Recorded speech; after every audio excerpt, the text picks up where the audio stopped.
In a move that's shaking up the entire energy world, Canada just pulled the plug on several major U.S. power agreements, billions in electricity, cross-border infrastructure decades in the making, suddenly cut off.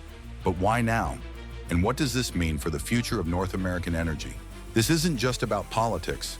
This is the start of a brand new era. Welcome back, everyone.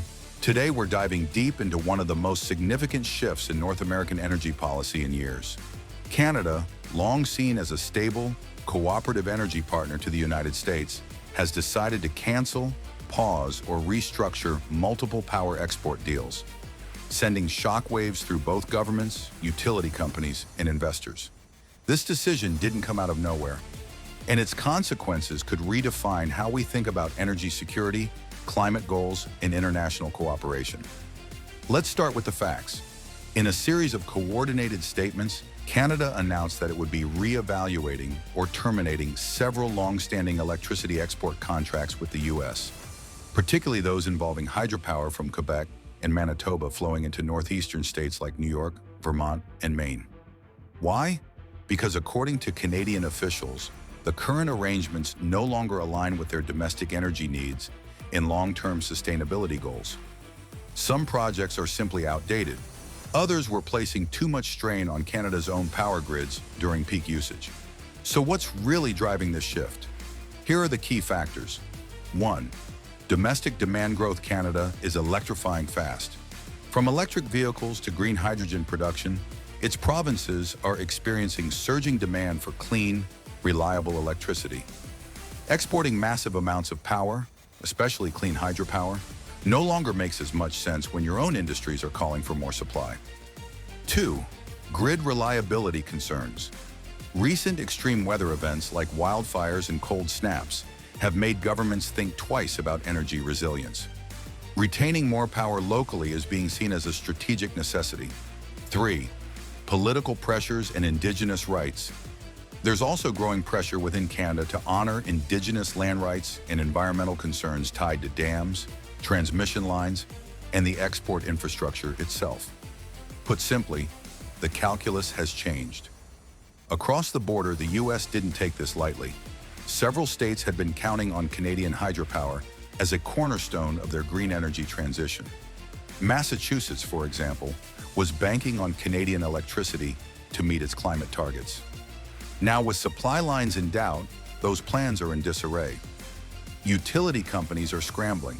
State leaders are demanding clarity, and clean energy advocates are warning this could push states back toward natural gas or delay renewable projects already in motion. To really understand the weight of this decision, you have to look back. Canada and the U.S. have shared energy for over a century. From Niagara Falls to the Churchill Falls project, cross-border energy cooperation has been seen as a model for international collaboration.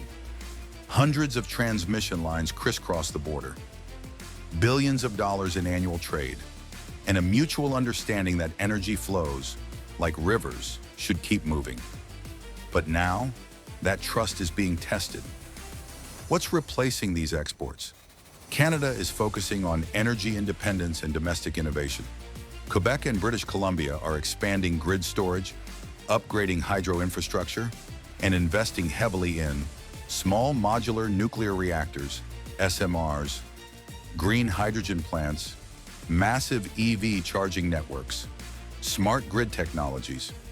By keeping more of its clean energy in-house, Canada is preparing for a future where demand is driven more by AI, electric transport, and industry than ever before. The ripple effects extend far beyond North America.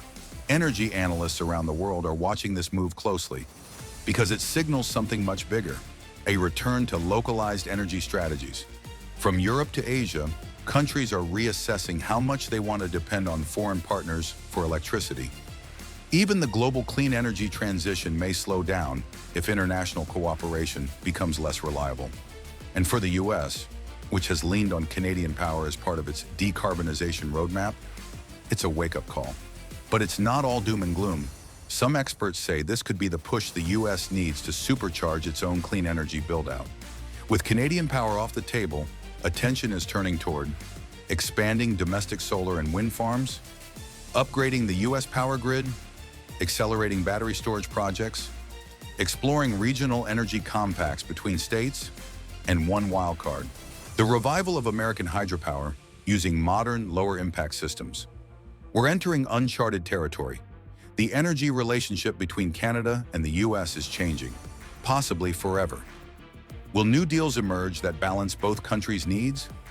Will lawsuits be filed over canceled agreements? Will this trigger an energy race within North America? What's clear is this: energy is no longer just a utility, it's a strategy, and Canada just made its next move. A new energy era is here, one defined by national priorities, climate urgency, and technological reinvention. Canada's bold step is more than a policy shift. It's a statement, a challenge to adapt. And whether you're watching this from Toronto or Texas, the way we power our lives is about to change. Thanks for tuning in. If you found this video insightful, hit that like button, subscribe for more deep dives, and let us know in the comments. Was Canada right to cut ties? And what should the U.S. do next? The conversation starts now.